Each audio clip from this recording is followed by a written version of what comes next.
Momentos ya en la palabra de Dios. Tenga su Biblia lista, porque hay un tema maravilloso que yo sé que nos va a bendecir y a edificar. Gracias a Dios. ¿Listos? Entonces, nuestro tema de hoy, nuestro tema delicioso para este día es vencedores o victoriosos sobre nosotros mismos. Vencedores sobre nosotros mismos. ¡Qué tremendo! Hemos visto tantos libros en los estantes de las bibliotecas y de las librerías que tienen infinidad de títulos. Y cuando se habla de la palabra vencedores o victoriosos, aparece la victoria sobre Pompeyo, sobre Roma, la caída del imperio turco o cosas así. Pero realmente yo no he encontrado un título que diga victoriosos o vencedores sobre nosotros mismos. Más bien dice, venza la timidez, venza el miedo, venza sus temores, venza su falta de motivación, pero vencedores de nosotros mismos, porque es muy difícil reconocer que el problema somos nosotros mismos, soy yo. Muchas veces creemos que todos los males y problemas están en los demás, pero no nos damos cuenta de nuestros propios problemas y de nuestros propios males, no nos damos cuenta. El apóstol Pablo era un hombre que se había acostumbrado a echarle la culpa a toda la gente. Fulano, Pedro tiene la culpa. Discusiones con no sé quién, Pablo, enojado con uno, con otro.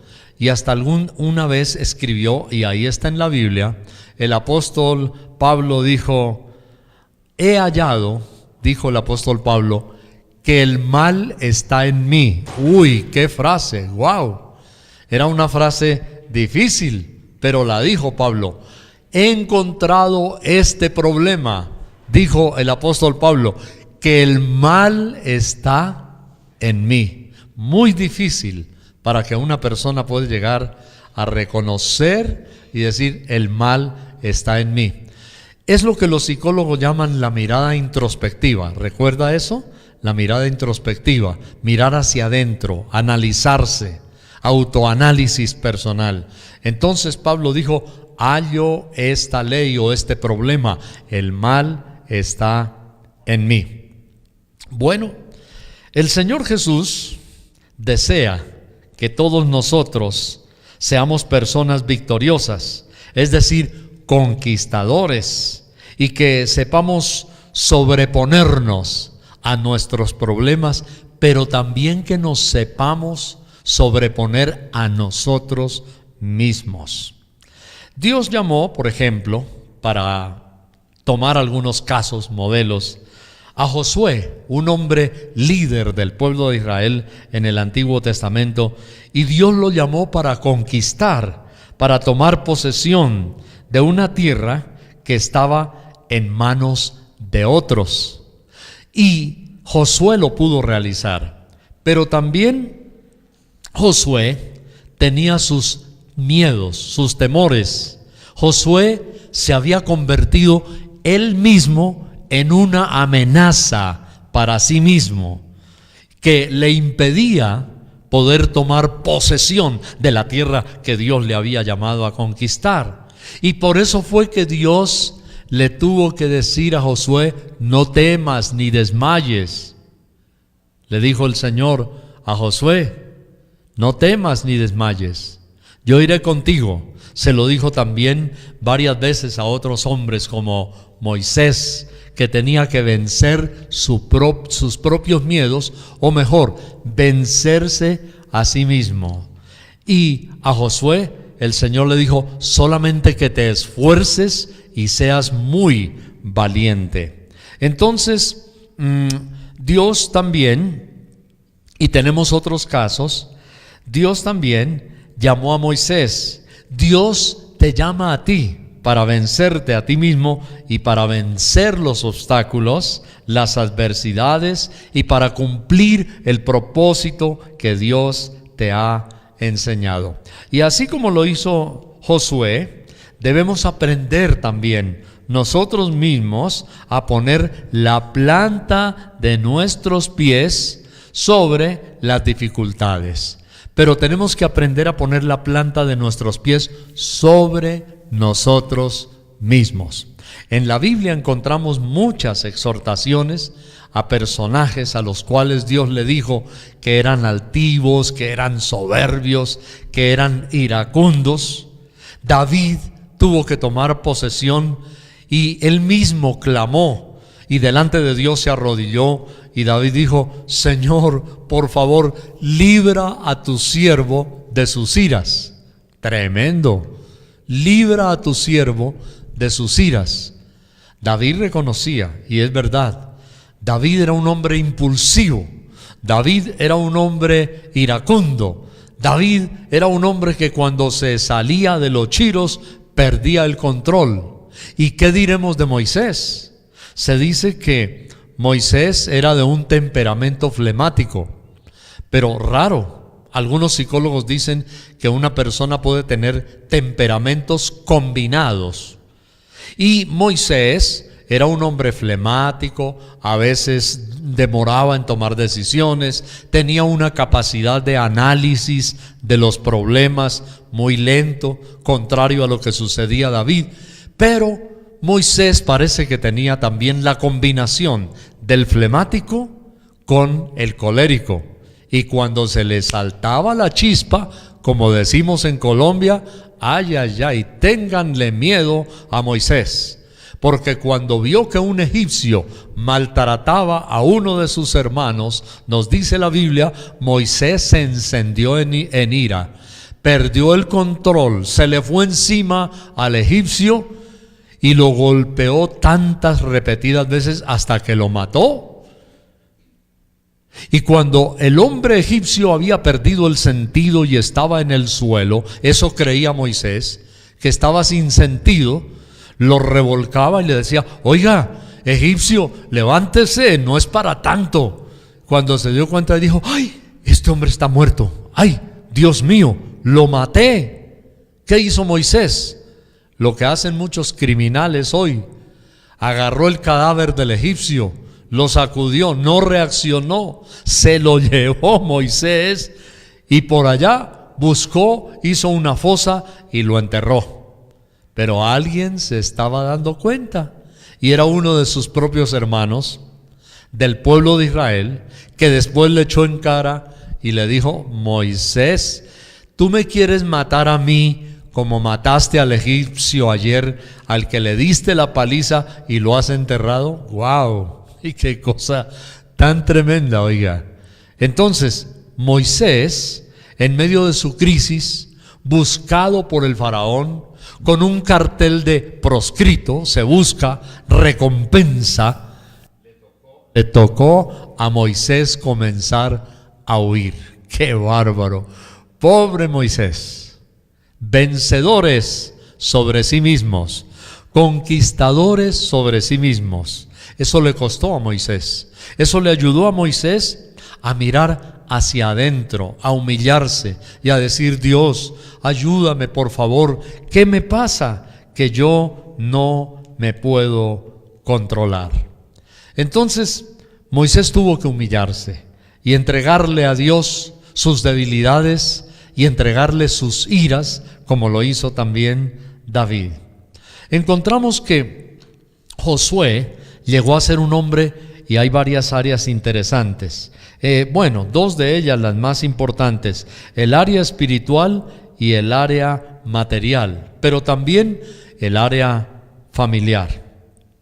Ayer, mientras estábamos en aquella convención cuadrangular allí en la finca, cerca a la ciudad de Fusagasugá, y en un receso, la abuelita de un niño, porque como les conté, era una convención de personas, pero estaba el colegio ahí, y habían ido padres, y habían ido alumnos, hijos, desde pequeñitos hasta los más grandes, y había una gran cantidad de buses allí, había centenares de personas, y una abuelita vino para conversar conmigo en el receso y me comentó: ayúdeme a orar, por favor, ayúdeme, por favor.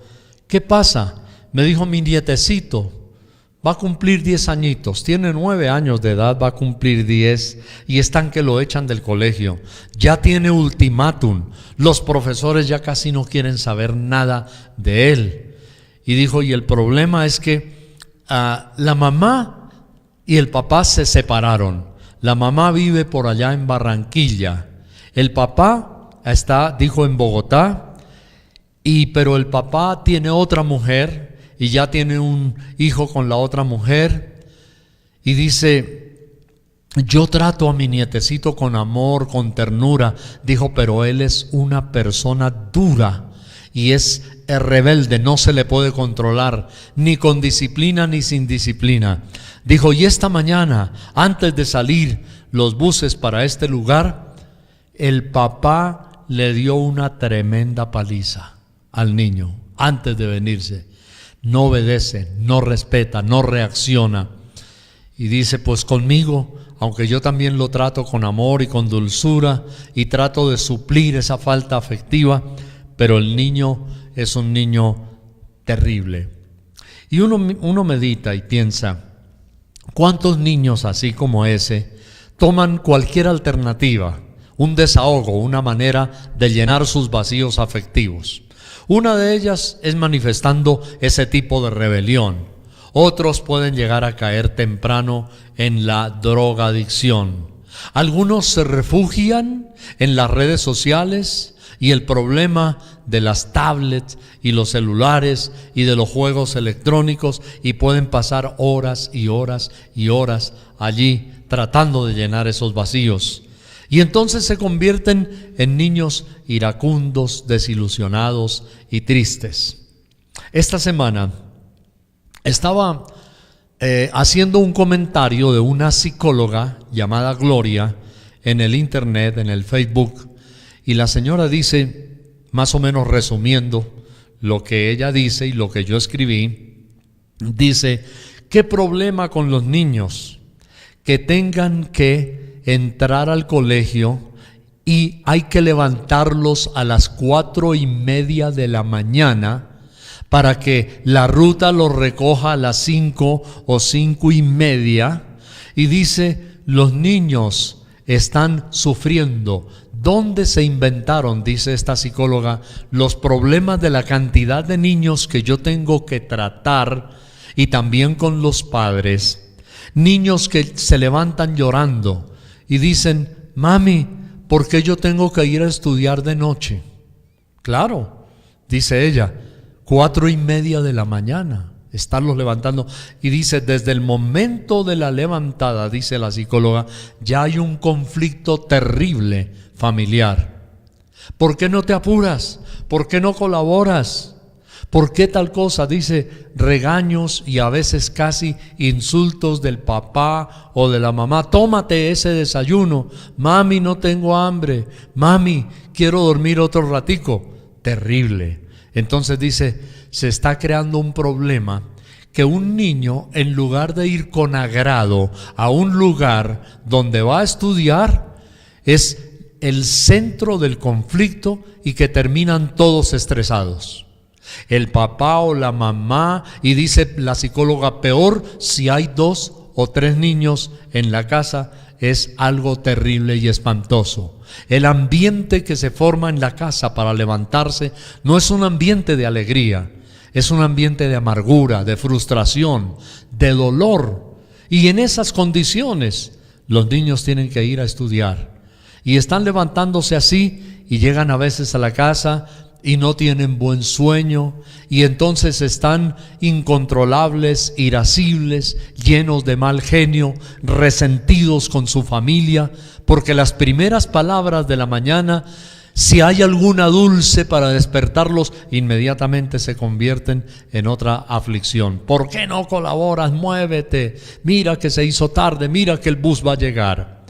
Entonces esta psicóloga habla de los problemas del temperamento, de la frustración de los niños, del malestar psicológico, de las alternativas de los niños de buscar otros desahogos, y se convierte eso en un drama terrible. Bueno, cuando uno dice véncete a ti mismo, ¿qué podemos hacer? Y es lo que la psicóloga también da a entender. ¿Cómo podemos controlar un niño y su temperamento que se encuentra en esas circunstancias? Entonces yo pude escribir, agregándole un poquito, eso sin contar por esos madrugones y esos horarios descompensados. De igual manera, ¿cómo se descontrola el metabolismo de un niño? El sistema endocrino, las graves enfermedades digestivas, problemas incluso hasta cardiovasculares. Y aparte de eso, la gestación o la formación o el estímulo a un carácter irascible, a un carácter violento, a un carácter que inmediatamente se transforma en rebelde, y los niños pueden llegar a quedar a las puertas de la drogadicción y hasta el suicidio. Se dice que hay muchos suicidios de niños que han aumentado porque están demasiado estresados y presionados en su casa, y uno de los factores es precisamente ese. La alternativa que personas han aplaudido es: ¿y por qué no pueden los colegios fijar 2 horarios flexibles? Otro para los niños que viven lejos y que la ruta no tenga que pasar tan temprano a recogerlos, sino que haya un tiempito más tarde, así lleguen un poquito más tarde al colegio, pueden ir haciendo alguna otra actividad con los niños que viven cerca. ¿Y por qué no pueden hacer 2 horarios flexibles para que estos niños lleguen más tarde? Simple, pero como dice la psicóloga, se están destruyendo. Entonces, ¿qué estamos mirando aquí en este momento? Que hay personas que de mutuo propio, o sea, porque se les antoja, no se pueden controlar a sí mismos, y es porque son arrogantes, soberbios, desobedientes. Pero hay otras personas a las cuales se les han hecho heridas, se les ha hecho daño. Hay niños a los cuales, como en este caso es solamente un ejemplo entre muchos, que se les está haciendo daño y se les está destruyendo su temperamento, su carácter, su personalidad. Empiezan a crear resentimientos hasta con los padres, que los acuden, que los molestan, que los gritan: colabore, mira que se hizo tarde, que no vas a llegar. Terrible, un asunto de esos.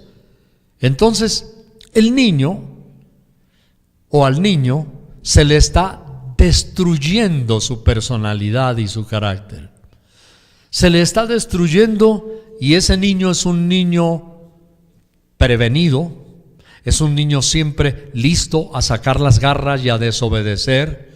Es un niño frustrado que no quiere estudiar, no le gusta, que no quiere después ni al papá ni a la mamá por los gritos, los sacudones y los regaños en la mañana cuando van a ir a estudiar. Es solamente un ejemplo. Pero no sabemos qué había pasado con Moisés, digamos en el caso de él.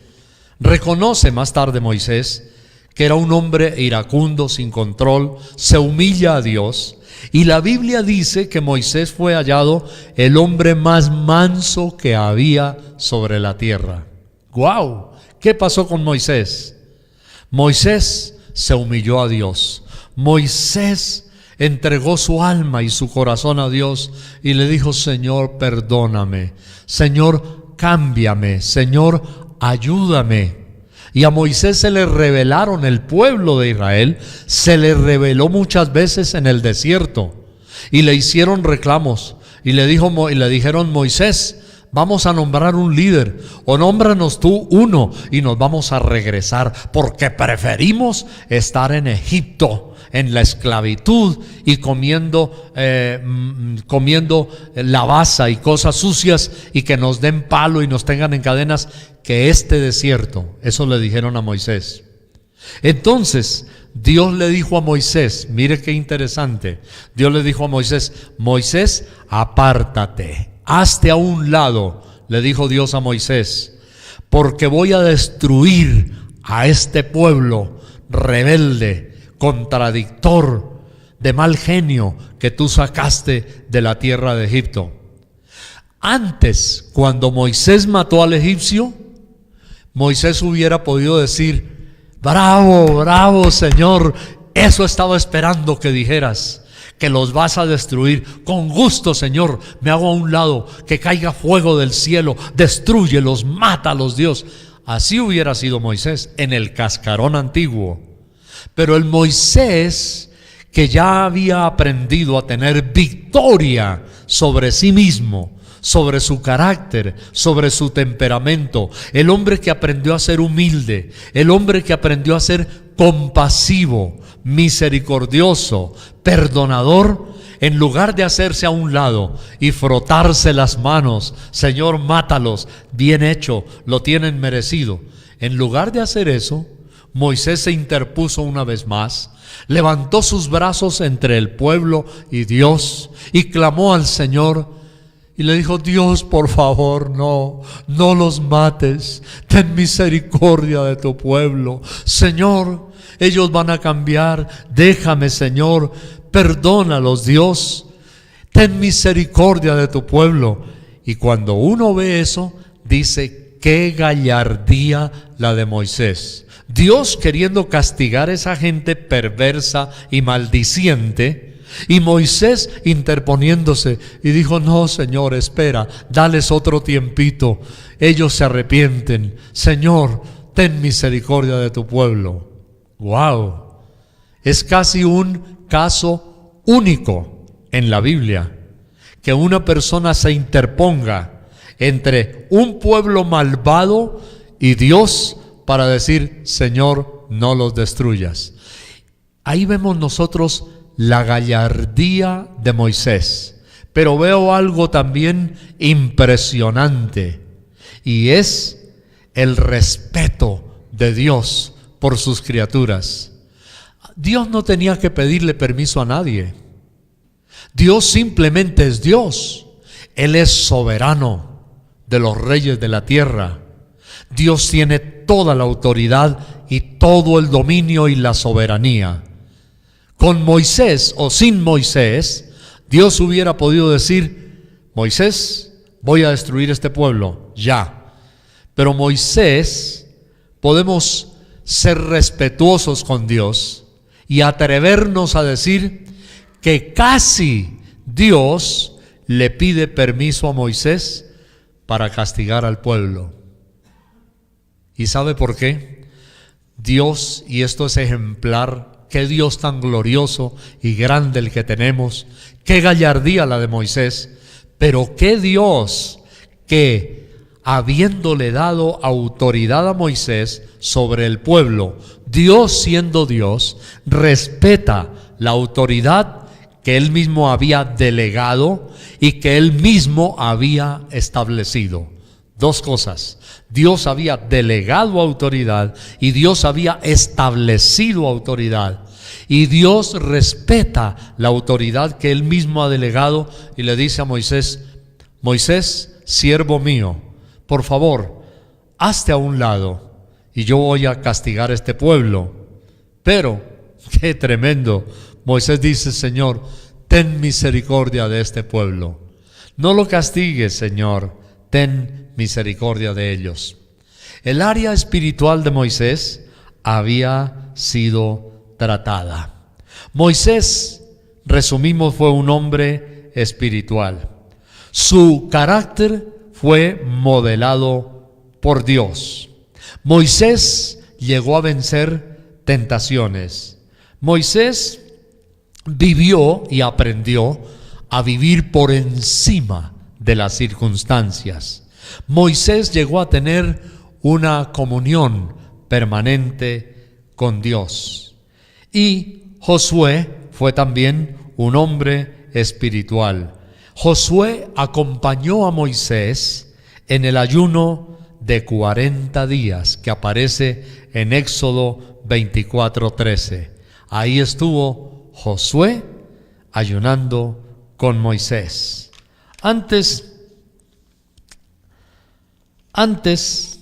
Moisés fue un hombre iracundo y tenía sus instintos criminales, pero que después de muchos años de prueba, Dios lo llama el hombre más manso que había sobre la tierra.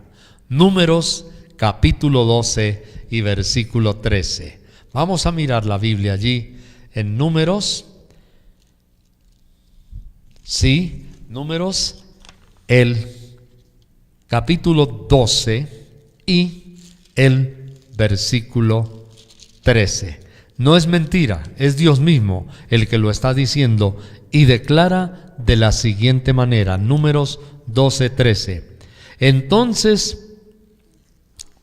Entonces Moisés clamó a Dios diciendo: yo te ruego, oh Dios, que la sanes ahora. Esto es el preámbulo de cuando Dios está hablando.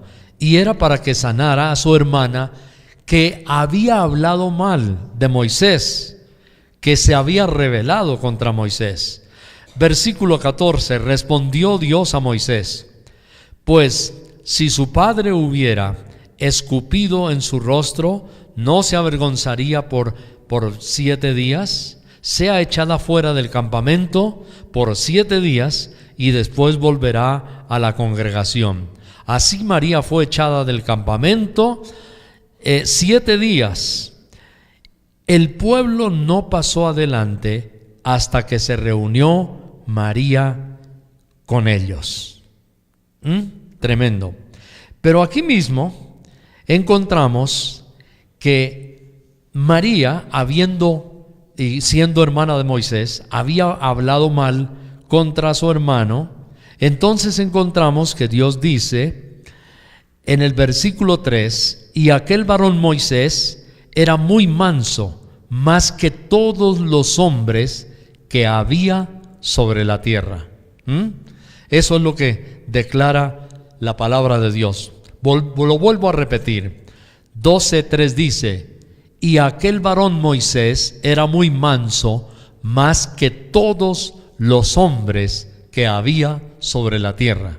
Conclusión: el carácter de Moisés había sido tratado.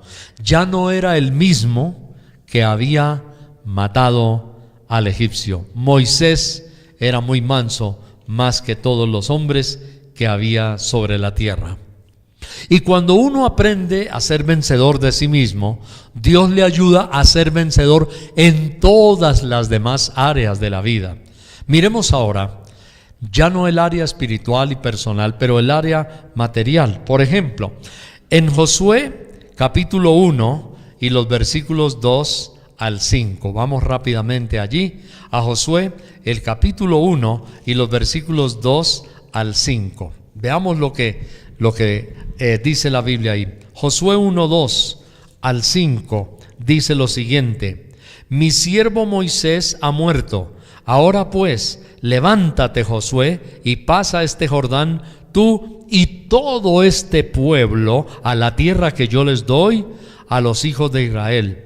Yo os he entregado, como lo había dicho a Moisés, todo lugar que pisare la planta de vuestro pie. Mire, Josué fue un hombre que aprendió a ser noble. Él venció su propio orgullo. Josué venció su propia arrogancia. Y eso es lo que nos dice la Biblia. ¿Por qué sabemos que Josué había sido tratado espiritualmente? Leamos Josué 1:1. Ahí mismo, el versículo 1 dice: aconteció después de la muerte de Moisés, siervo de Dios, que Dios habló a Josué, hijo de Nun, servidor de Moisés. Bueno, aquí es donde está el asunto. La Biblia dice que Josué fue servidor de Moisés. ¿Qué significa eso de que fue servidor de Moisés? ¿Qué significa? Muy simple, que Josué fue un hombre humilde, sometido. Anduvo años y años y años con Moisés. La Biblia dice que fue siervo de Moisés. Josué. Ahora, Dios premia a Josué y enseguida le dice lo que ya leímos primero, que Dios le había entregado todo lo que pisare la planta de su pie. ¿Por qué? Porque Josué tenía dominio, se había conquistado a sí mismo. Era el siervo, el servidor de Moisés. Josué aparece anónimo cuando Moisés hace muchas cosas, pero cuando muere Moisés, Dios levanta a Josué y lo pone como ejemplo y dice, miren, Josué, servidor de Moisés. En otras palabras, Josué era el cargamaletas de Moisés, pero Josué nunca se salió de su temperamento para decir, voy a traicionar a Moisés. ¿Por qué tiene que ser el líder, el jefe él y yo no? Josué nunca dijo, pero es que Moisés no tiene hoja de vida. Josué no dijo, Moisés no tiene hoja de vida, él tiene prontuario. Así dicen los abogados hoy. Fulano de tal, o los fiscales cuando acusan, tiene un prontuario, ha hecho esto 2 veces en la cárcel, ha repetido el mismo delito, etc. Pero Josué nunca dijo, Moisés tiene prontuario, Moisés es un criminal, Moisés es un prófugo de la justicia, Moisés es un asesino. Josué no, calladito, ahí, nunca lo hizo. Josué era un hombre que había aprendido a estar bajo el carácter de Dios, bajo la mano de Dios. Su temperamento estaba bajo la mano de Dios. Y entonces Dios lo premia. Y por eso lo que leímos antes en Josué 1 y el versículo 3. Yo he entregado cuanto lo había dicho a Moisés, dice, todo lugar que pisare la planta de vuestro pie. ¿Qué significa? Recompensas. Cuando nosotros dejamos que Dios tome nuestro carácter, las recompensas de Dios vienen y entonces venimos a ser benditos y bendecidos en el área material. Hay que creerle a Dios. Dice que Dios les había dicho que pasarían el Jordán, pero en primavera el río Jordán se convertía en un río gigantesco de 150 metros de ancho. Mire, el río Jordán no es muy ancho, el río Jordán es angostico. Quizá ustedes han visto fotografías del río Jordán, pero en primavera se convertía en un río de 150 cuadras, de 15 cuadras o de una cantidad de metros considerable. Entonces, cada 100 metros una cuadra, 150. Sin embargo, Josué le creyó a Dios y pasó el río en la época cuando el río estaba mucho más ancho. Y después de 7 años, la tierra fue conquistada.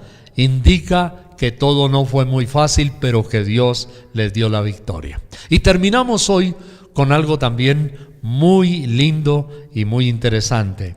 Es que cuando Dios actúa en nuestra vida, cuando le hemos permitido a Dios actuar en nuestra vida y que seamos dominadores por el Espíritu Santo o nuestro propio carácter, Dios también nos premia en el área familiar. En estos días le escribía a alguien que mencionaba una situación particular. Le escribía a alguien, no sé, le dije, si usted habrá notado que cuando comienzan a llegar hijos a un hogar, a una familia, el rostro de Dios se pone más dulce y más misericordioso, y Dios empieza a bendecir el hogar por causa de los hijos o del hijo o de la hija que llegan. Y eso es un hecho de verdad. Así le escribía a alguna persona. Y es cierto, el área familiar es bendecida también cuando nosotros estamos rendidos a Dios. Josué, hemos hablado hoy de Moisés y de Josué. Josué tuvo éxito como padre y Josué también tuvo éxito como líder. Sí, porque Josué era un hombre que había puesto su vida y su temperamento bajo las manos de Dios. Quiero que leamos Josué 24 y el versículo 15. Vamos a mirar aquí en la Biblia. Josué 24:15 nos dice la Biblia lo siguiente: y si mal os parece, es el reto famoso de Josué, y si mal os parece servir a Dios, escogeos hoy a quién sirváis, si a los dioses a quienes sirvieron vuestros padres cuando estuvieron al otro lado del río, o a los dioses de los amorreos en cuya tierra habitáis. Dijo Josué, esta es la gran sentencia: pero yo y mi casa serviremos al Señor. Así dijo Josué. Josué 24, versículo 15. Pero yo y mi casa serviremos al Señor. Josué fue un hombre exitoso, victorioso en su casa. ¿Y por qué? Porque Josué aprendió a dejar su carácter y su vida en las manos de Dios, victoriosos sobre nosotros mismos. Lo que escojamos hoy, eso sí es muy importante. Aquí lo que acabamos de leer, ese versículo: pero yo y mi casa, escogeos, dice Josué, escogeos. Escoger es tomar una decisión. Escoger es seleccionar. Seleccione algo. Escogeos hoy a quien sirváis. Y quiero concluir hoy diciéndoles que lo que escojamos hoy determina nuestro futuro. Lo que escojamos hoy determina nuestro futuro, determina nuestra salvación eterna. Lo que escojamos hoy. Escogeos hoy a quien sirváis. En Hebreos la Biblia nos dice: hoy es el día de salvación. Escogeos hoy a quien sirváis. Entonces Josué le entregó su vida a Dios y su familia a Dios. Hoy Dios nos llama para que nosotros tengamos victoria sobre nosotros mismos, en nuestra vida espiritual, en nuestra área material y también en nuestras familias. Mañana, lo que nosotros hayamos escogido hoy será nuestra salvación o será la piedra que caiga y nos aplaste y nos arruine completamente. Así que gracias a Dios, dígale: Señor, gracias por ayudarnos a escoger bien lo que debemos hacer en el día de hoy. Ayer en la mini convención donde estuve, hice un llamado a los hijos.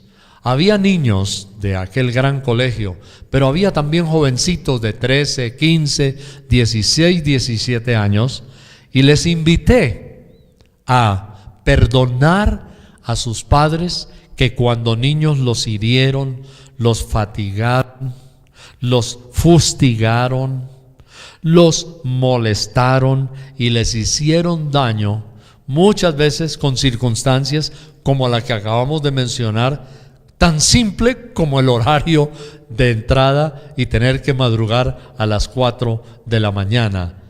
Y por todas las equivocaciones que hubieran podido tener los padres, animé a los hijos a perdonarlos a ellos y a ellos a pedir perdón por la forma como se equivocaron y cometieron errores. Y cuando nosotros reconocemos y le pedimos a Dios que nos ayude a nuestro propio carácter, estaremos formando temperamentos dulces, suaves y obedientes también. Vamos a orar en este día y vamos a darle gracias a Dios que el Señor tome control y posesión de todas las áreas de nuestra vida. No es fácil.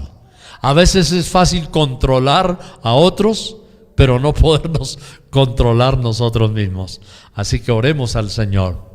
Padre Celestial, gracias te damos hoy, porque tú tienes el poder del Espíritu Santo para bendecir y ayudar a todo el que se somete a ti y ofrece su temperamento bajo el control de tu mano y de tu Santo Espíritu.